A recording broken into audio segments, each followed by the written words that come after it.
Siria está aquí, a 8 horas de avión de España. Es la mitad de grande y su población se concentra aquí. ¿Por qué? Porque toda esta zona es un enorme desierto, pero un desierto muy importante. Tiene 1/3 de las reservas de petróleo del mundo y también de gas natural, según algunos el nuevo petróleo. Para sacarlo de aquí y llevarlo a Europa, hay que rodear toda esta península y salir por el canal de Suez.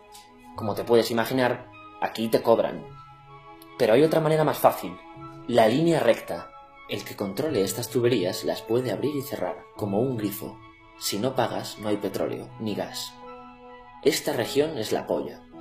La civilización en el planeta empieza en 3 sitios y este es uno de ellos. Mesopotamia, aquí. Sumer, que te sonará menos, pero es el puto inicio de todo. Aquí también. ¿Recuerdas la Torre de Babel de la Biblia? La hicieron estos tíos. Egipto, aquí. Siempre ha sido un punto de contacto entre Oriente y Occidente, dando a Asia salida al Mediterráneo. Quizá por eso aquí nacen las principales religiones monoteístas, el judaísmo, el cristianismo y el islam. El islam es el último que llega y de hecho acoge a las 2 anteriores. Adán, Noé, Moisés, Jesucristo son considerados profetas islámicos. Bueno, al grano. Como la zona es la hostia, todos han querido controlarla y siempre ha estado dentro de algún imperio. Persas, griegos, los romanos. El imperio romano termina partiéndose en 2, y finalmente solo sobrevive esto. Ahora es cuando la última religión monoteísta, el Islam, construye su propio imperio. ¿Te acuerdas de las cruzadas? Bueno, pues son los europeos cristianos intentando recuperar esta zona de la que estamos hablando. Los últimos en llegar son los turcos, que ojo, no vienen de Turquía, sino de a tomar por culo en Asia, junto con Gengis Khan. Lo conquistan todo y fundan el Imperio Otomano. El Imperio Otomano se queda ahí hasta la Primera Guerra Mundial, 600 años.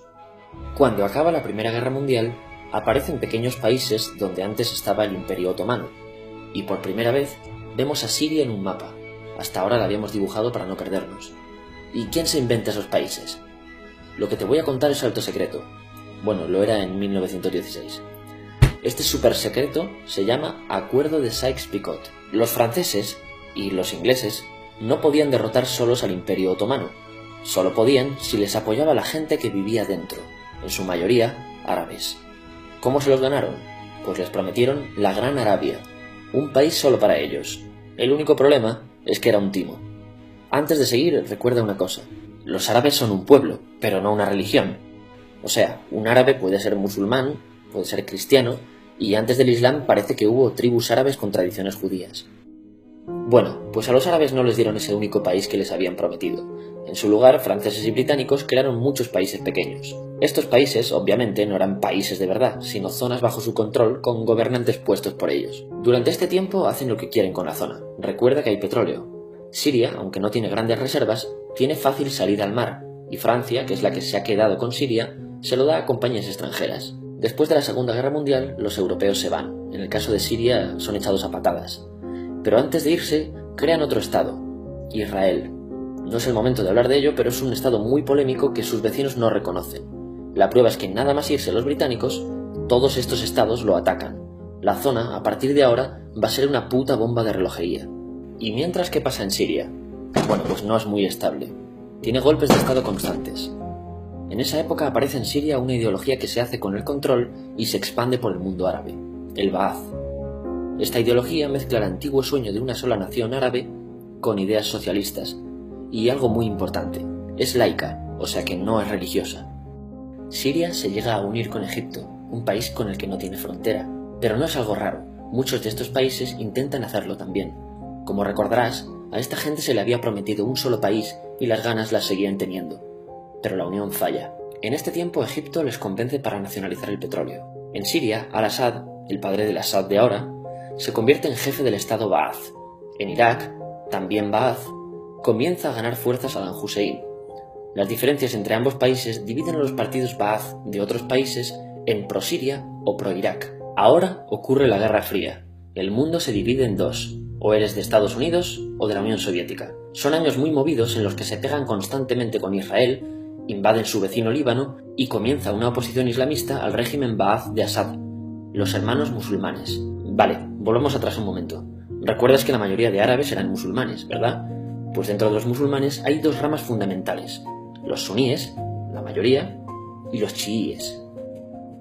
En el caso de Siria, a pesar de ser un estado laico, los gobernantes como Assad y jefes militares eran chiíes, los cuales representan menos del 13%. En cambio, casi el 70% de la población es suní. Un dato curioso es que los cristianos son casi el 10%. Que los chiíes controlen el gobierno y el ejército mosquea a la población suní, y este sentimiento es aprovechado por los hermanos musulmanes, islamistas radicales suníes. Estos toman las armas en la ciudad de Hama en contra del gobierno, y Assad acaba con la revuelta a costa de matar miles de civiles y encarcelar a mucha gente. En el año 2000, Assad padre muere y le sucede Assad hijo. Ante las presiones libera a muchos presos, trae internet y esperanzas de cambio. Hay un periodo de gran debate político y aparece la oposición. También vuelven los hermanos musulmanes. Los siguientes años son difíciles. Arrestan a la oposición. Y Bush incluye Siria en el eje del mal, y esto la aísla. Está mal visto negociar con Siria. Los kurdos, un pueblo que vive distribuido por varios países de la zona, empiezan a protestar también. Hay represión y muertos.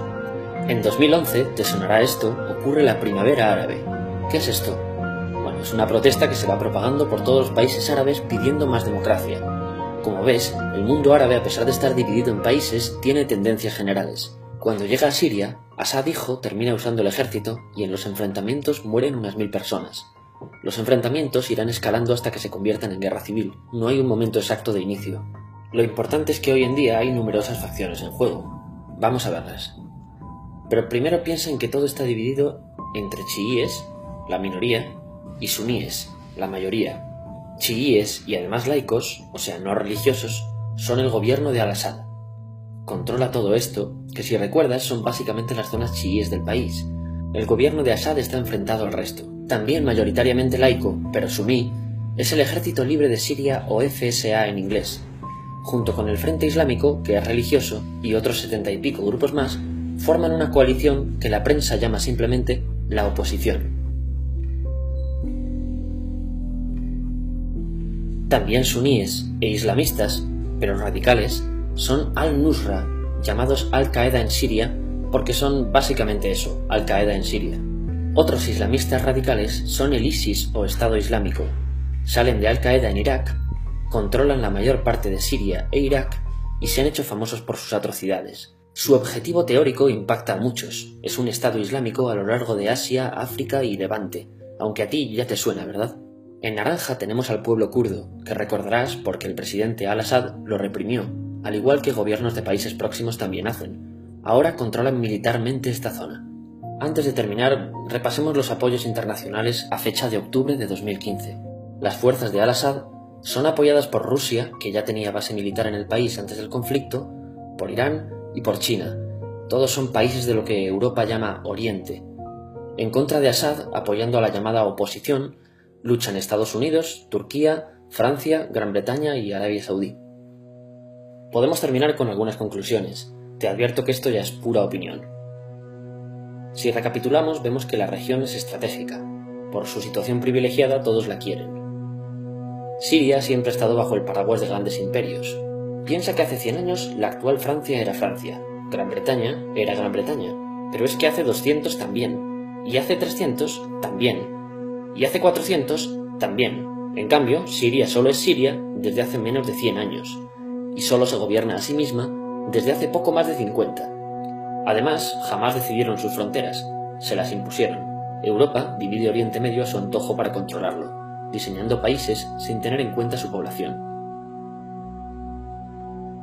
Muchos historiadores dicen que todo pueblo tiene la necesidad de manejar su propio destino, pero estos ingredientes que hemos visto juegan en contra de proyectos como la Siria Ba'ath, que encima usa la represión para mantenerse.